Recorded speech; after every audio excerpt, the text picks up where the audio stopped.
we all were sitting together because we all had this experience, understanding that it was not enough to try to bring youth within the four walls of our sanctuary, that we had to come out of the four walls of our sanctuary and meet the youth where they were.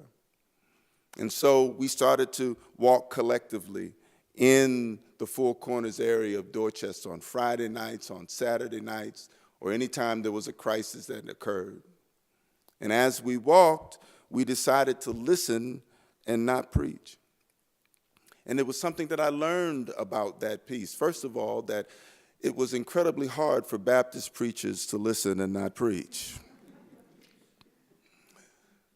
But then secondly, I learned that there is a fear of listening that forces a person to stay within their own comfort zone.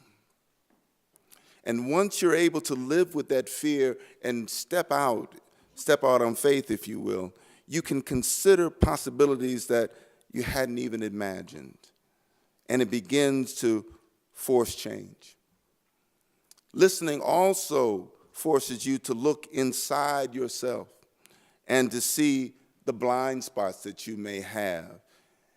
And I had a lot of blind spots. I had a lot of myths about what was happening out on the street that were quickly dispelled once I started walking the streets. A lot of the myths were around the youth themselves and about the streets. My perception of the streets was colored by the 11 o'clock news and popular culture, the music and the movies and all of that.